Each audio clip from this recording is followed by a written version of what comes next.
Et voilà. Et coucou les dernières personnes. Oh, mais coucou Adi, comment ça va? Comment vas-tu Adi? Et coucou Alison qui dit bonjour, bonjour, c'est la première fois que je suis sur ton live. Mais bienvenue à toi Alison. Et merci au dernier follow, merci Citron Mano, merci Cléo Dante, ou Dante peut-être.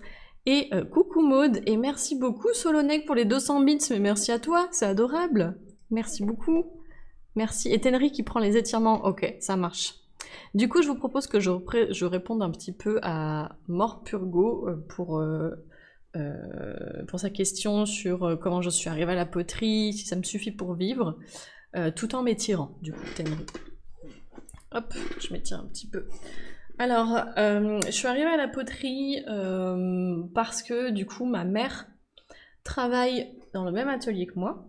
Là, je suis dans un atelier collectif, on est 8 artisans, artisanes, créateurs, créatrices.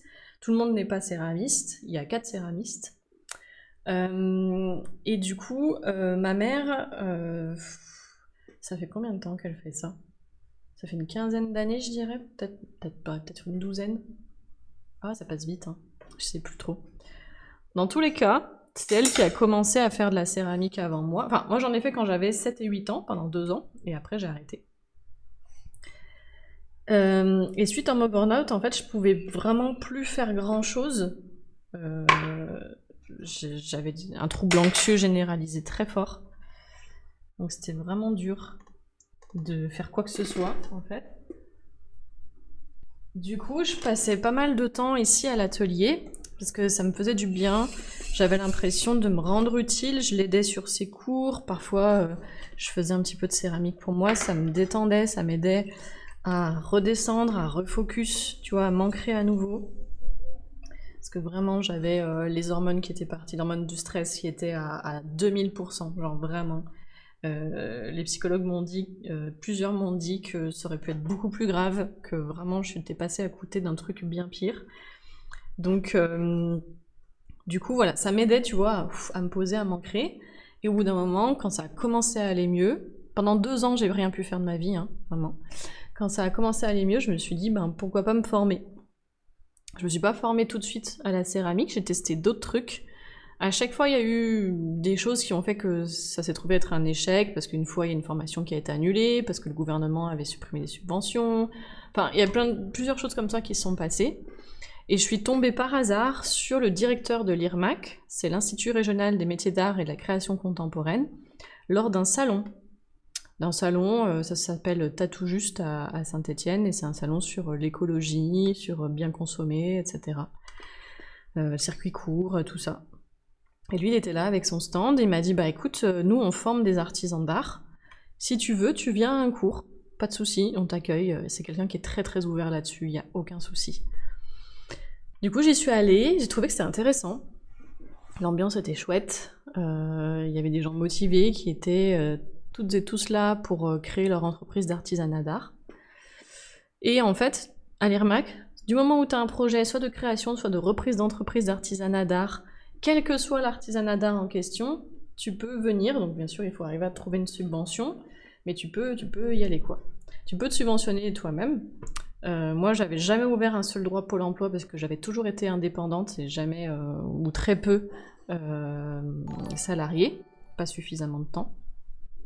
Ou alors quand j'avais été suffisamment de temps, j'avais démissionné, à cause enfin juste avant le burn-out quoi. Donc du coup, j'avais ouvert aucun droit, donc c'est la région qui m'a aidé à subventionner cette formation, et c'est une formation qui dure 1 an. 1 an complet, vraiment 12 mois, où tu es dans des ateliers de l'artisanat d'art que tu as décidé d'apprendre, et tu as 1 semaine de regroupement par mois à l'IRMAC, où là tu apprends à créer ton entreprise d'artisanat d'art. Donc voilà comment je suis arrivée à la poterie, à la céramique. Et pour la question, ça te suffit pour vivre? Coucou Scoby, coucou, bonjour à toi. Si ça me suffit pour vivre, il y a des mois où c'est le cas, il y a des mois où c'est pas le cas.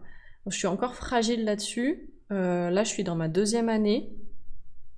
Et il faut attendre la fin de la 3e année pour être sûr qu'une entreprise est viable, quelle que soit l'entreprise.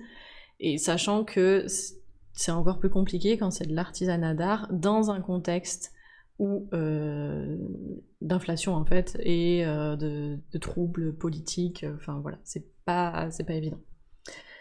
Donc voilà, si ça peut répondre à tes questions. N'hésite pas si tu as plus de questions que ça, mais j'espère que ça t'a un peu éclairé. Et en tout cas, prends soin de toi parce que j'entends beaucoup de gens des fois me dire un quasi burn-out et tout. Je suis pas dans le burn-out. Quand tu sens que t'es proche du burn-out, c'est que des fois t'as déjà un pied dedans, tu vois. Donc vraiment prends soin de toi. Prends soin de toi. Il y a une petite porte qui est ouverte et quand une porte est ouverte, ton corps, ton cerveau a tendance à s'y engouffrer ou à y retourner quand tu as une situation similaire. Donc, tu vois, faut se calmer un petit peu. Et merci beaucoup Bernix8 ainsi que Peritolo. Merci beaucoup pour vos follow. Bienvenue à vous, bienvenue les petits pots. Je m'attendais à Pedro quand j'ai vu que tu ne mettais pas tout le système à carreaux dont je ne connais pas le nom. C'est des rondeaux Tenry. Et ouais. Petit Pedro, ça fait du bien, de temps en temps. Ça faisait longtemps qu'on l'avait pas vu en plus. Allez, deuxième balle de terre.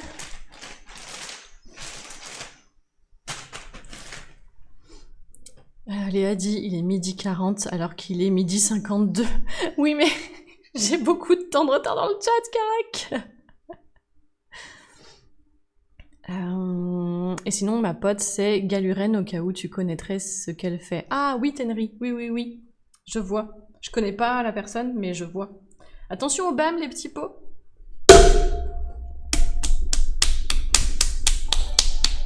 Et coucou Laure, coucou Chibus, bonjour à vous, comment vous allez? Merci beaucoup Yeola pour le follow. Pour le follow, pardon, installe-toi. Pour le follow.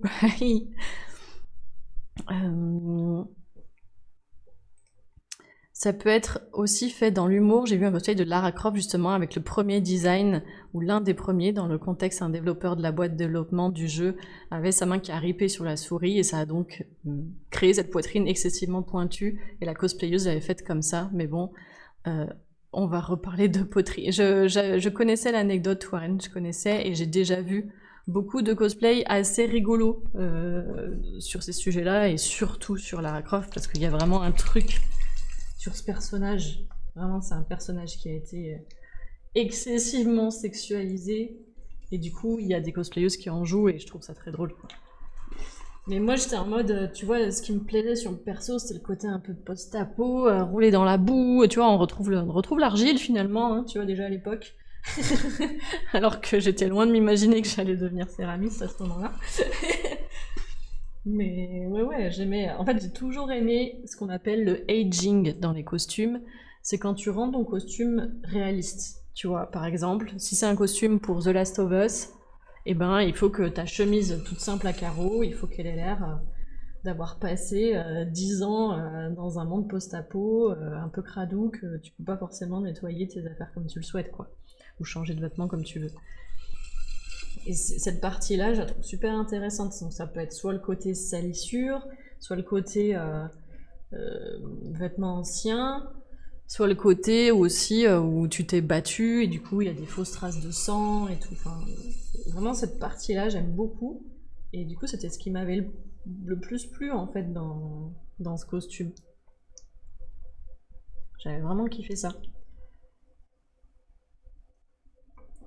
Il y a des gens qui n'ont pas vraiment vu ça.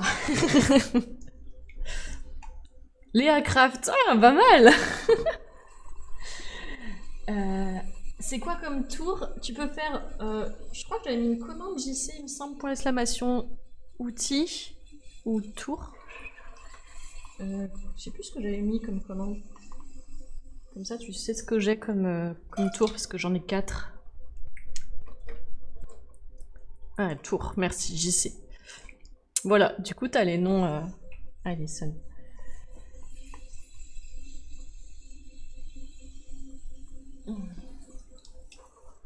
J'ai du mal à centrer la base, je sais pas pourquoi.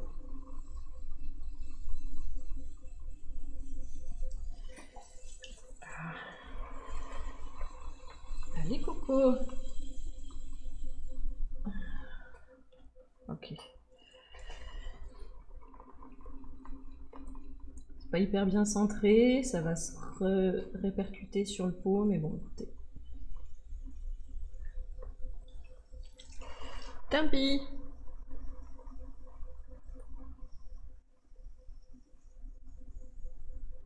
Petite bulle d'air.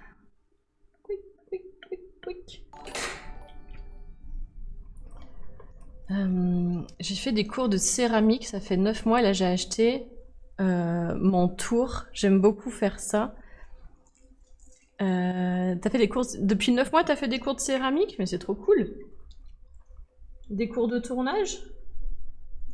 Ou pas forcément de tournage? De céramique au sens large, de modelage. Merci beaucoup, Ambrège, je suppose comment dire? Abrège? Je sais pas. Je sais pas comment on prononce ce qui est écrit Am, mais... Cette bulle, elle m'a kékine, là? Qu'est-ce que quoi? C'est quoi le projet, là, la bulle? Faut partir, madame, maintenant. Je crois que je l'ai assez poké, non? Non, mais...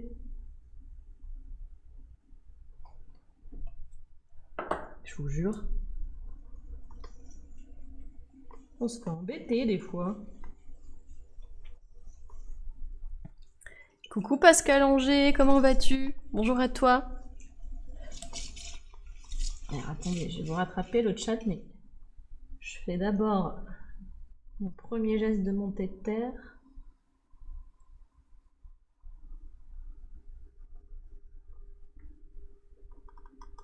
Hop là. Bah écoute, ça va Pascal, ça va. Je suis au frais, je suis descendue d'un étage pour pas trop griller en haut. Du coup, je cherche mes outils sans arrêt, mais bon, je vais m'y faire.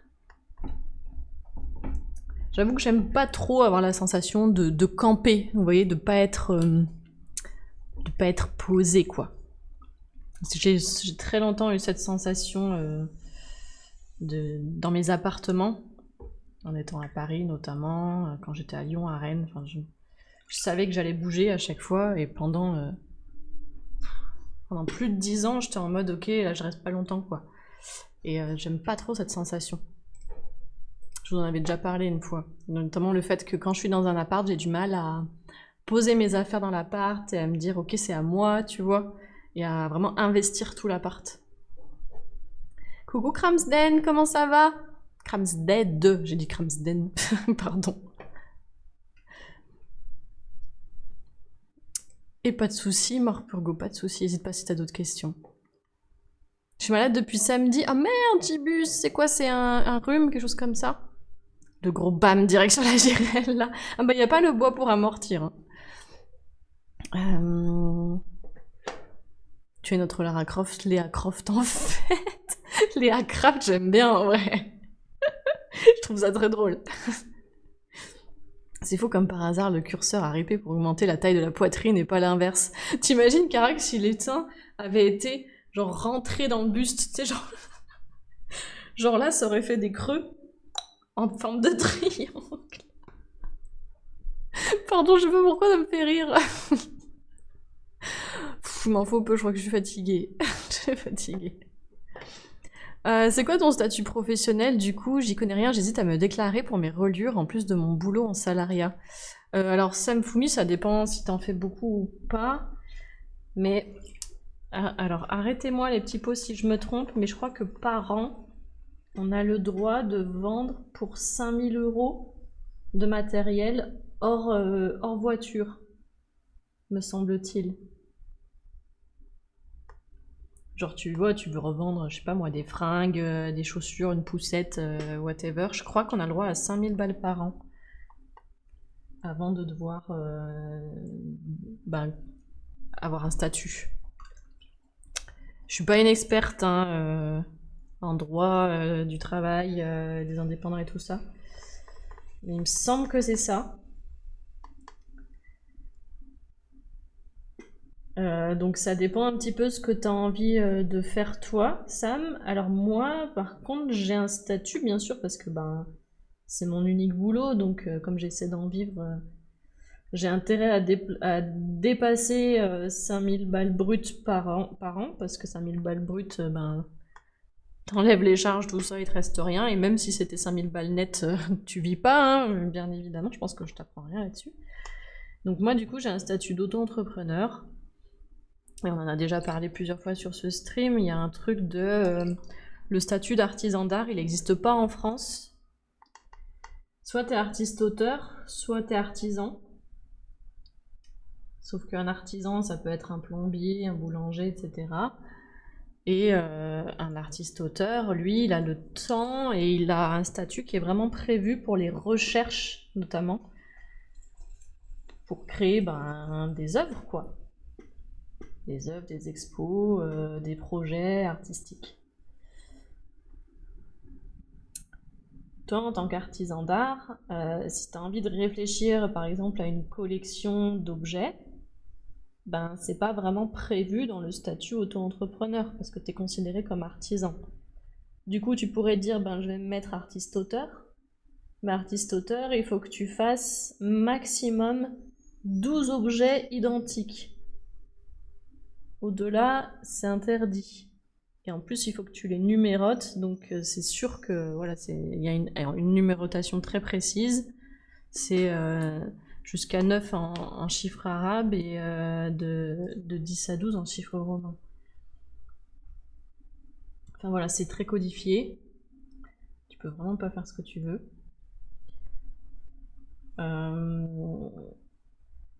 Du coup, je suis un peu contrainte, quoi. Sinon, après, tu peux te mettre en société, mais bon, en société, après, t'as beaucoup de paperasse, et moi, je sais que je suis pas prête à faire ça.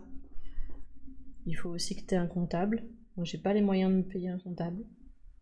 T'as des gens qui ont la chance d'avoir des comptables dans leurs proches, dans leur famille, qui les dépannent là-dessus, parfois, quand ils sont juste des petits indépendants en mode artisan d'art, quoi, mais moi j'ai absolument personne dans ma famille qui fait ça.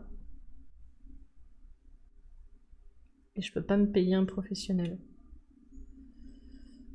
Donc la question se pose pas. Voilà, voilà. Et bonjour à toi, HFR, et coucou Tosselin, bonjour à vous. Tosselin, je prendrai le à boire après parce que j'ai pris un petit à boire juste avant de commencer le vase. Hop là. Voilà, donc je sais pas si ça répond un petit peu à ta question, si ça t'éclaire un petit peu. Et vu que c'est de la création et pas de la revente de seconde main, je crois que ça passe pas. Oui, il me semble qu'il y a une histoire comme ça. Faut que tu te renseignes, je suis vraiment pas une experte là-dedans, c'est pas mon métier. C'est juste des choses que j'ai lues et après quand ça me concerne plus, j'avoue que j'oublie parce que mon cerveau a besoin de faire du tri. Mais ouais. Et ta grippale évolue en angine. Oh merde, Chibu, c'est pas fun ça. Force à toi, repose-toi quand tu peux, repose-toi. Et tu te gaves de thym, citron, miel pour la gorge. Ok? Attention à toi, Chibus, force.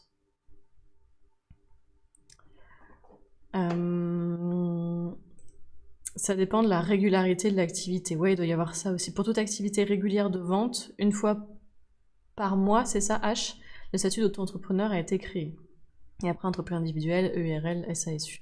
Ok, merci. H a l'air de s'y connaître, apparemment. Donc n'hésite pas, H, à nous dire, est-ce que c'est ton taf ou juste peut-être t'es indépendant, indépendante, et en fait, tu t'es penché sur la question et t'as une bien meilleure mémoire que moi. Peut-être. Tu es en micro-entrepreneur artisan, alors Gary, ouais, c'est ça, je suis... Peut-être c'est auto-entreprise, mais oui, c'est de la micro. C'est de l'entreprise individuelle. Et je suis artisane. Par contre, j'ai vraiment le statut d'artisan d'art, mais tu sais, c'est pas un statut juridique, c'est juste une sorte de reconnaissance, donc ça te permet de te mettre un petit écriteau sur la porte, quoi. Tu peux mettre ton statut, pas ton statut, pardon, justement. Tu peux mettre le petit écriteau artisan d'art sur ton stand ou sur ta porte. À plusieurs conditions, soit tu as exercé un CAP ou quoi, tu as un diplôme en fait dans l'artisanat d'art, dans ce cas-là, voilà. Soit tu as exercé ton métier plus de 3 ans. Plus de 3 ans au-dessus d'un certain revenu, je crois, un truc comme ça. Mais c'est pas un statut juridique, quoi. C'est vraiment juste une sorte de petite reconnaissance. Parce que les artisans d'art, à un moment donné, ils ont commencé à faire chier, à nous demander d'avoir des droits, là. Donc on leur a mis un petit écriteau de merde.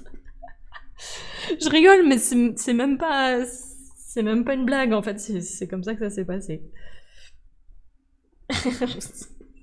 On va leur donner un sucre, ça leur fera du bien, ils seront contents. En gros, voilà comment ça s'est passé.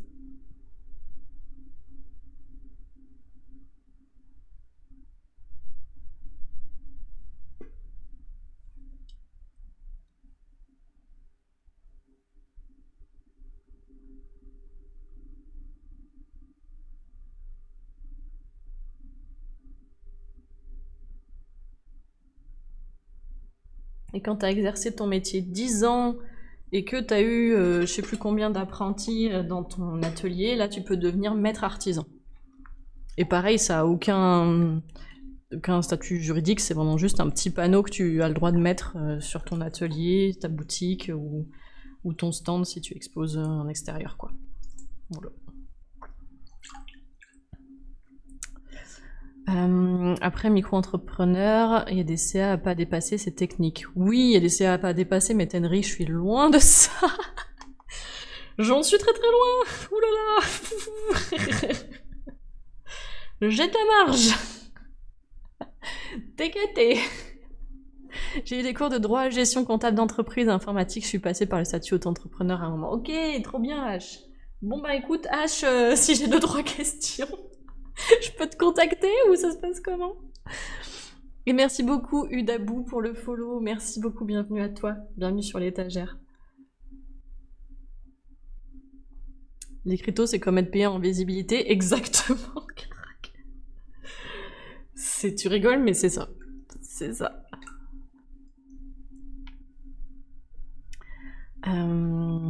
J'ai une micro-entreprise aussi. Ok, c'est pour toi, c'est pourquoi toi, Gary? Lire l'activité.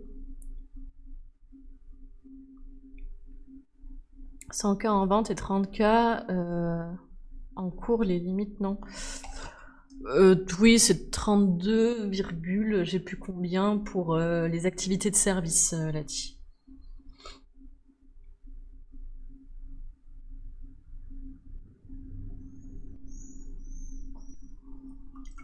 Donc pas forcément en cours, mais tu vois, si tu donnes, je sais pas, une conférence, un séminaire, que sais-je.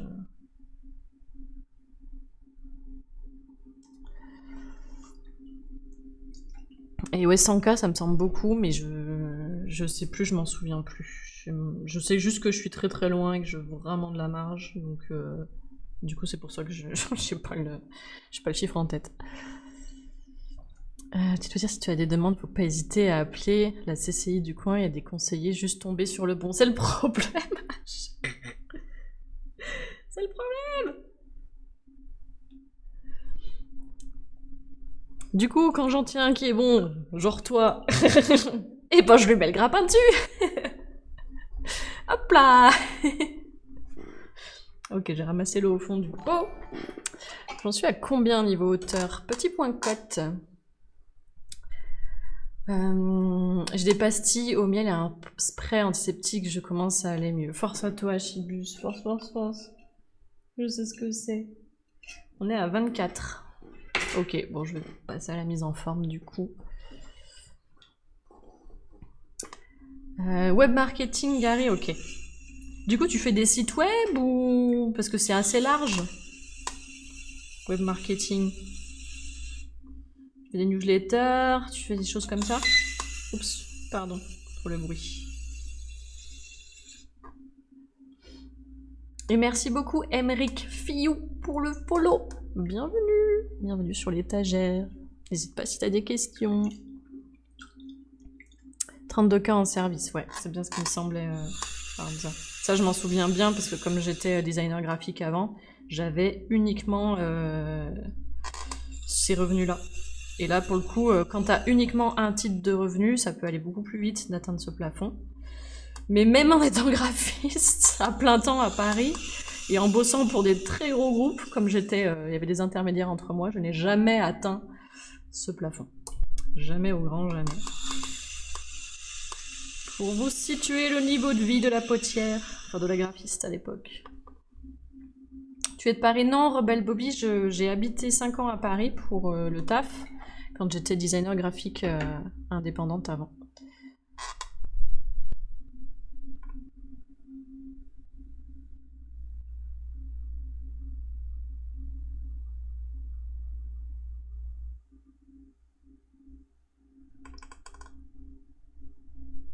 J'utilise la canne de Toutankhamon pour faire la mise en forme à l'intérieur du pot.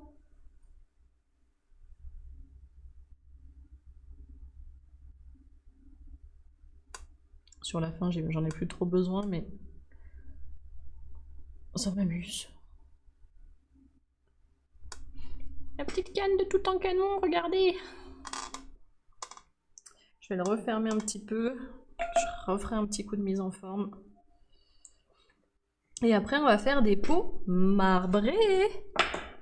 Enfin, on va essayer. Je sais pas trop ce que ça va donner. J'ai jamais testé.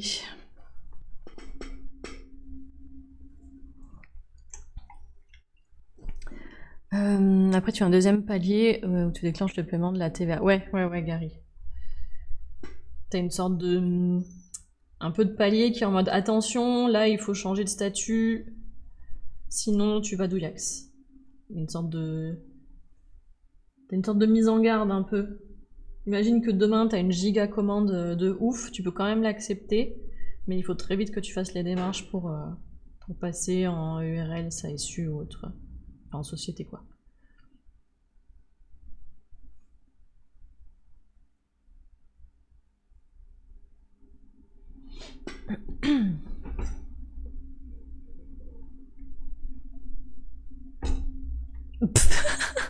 Non mais c'est quoi ce mec? T'as bien fait JC. Mais what the fuck? Mais Rebelle Bobby, mais il a fumé?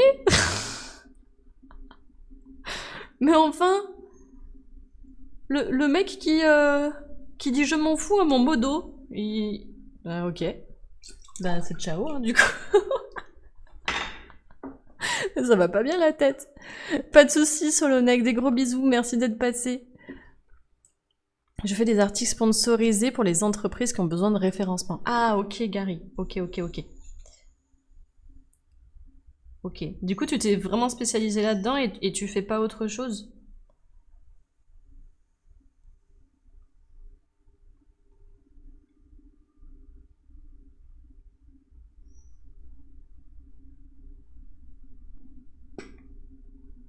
Et coucou Malandrin underscore FR, bonjour à toi, comment vas-tu?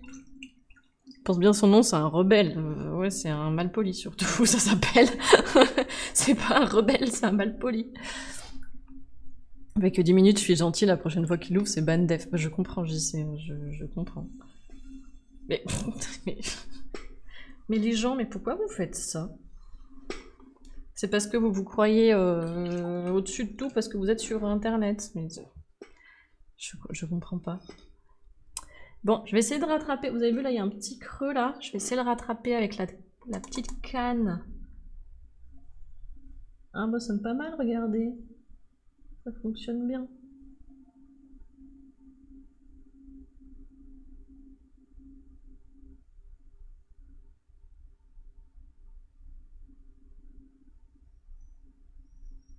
Voilà, jusqu'en haut.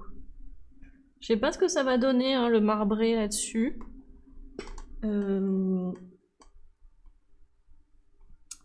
Parce que, en fait, j'ai un petit peu peur que ça... Comment dire? Qu'au niveau de la structure, au moment du tournage, dire plus la structure est haute, plus ça tangue, vous voyez ce que je veux dire? Et j'ai un petit peu peur que ça fasse n'importe quoi.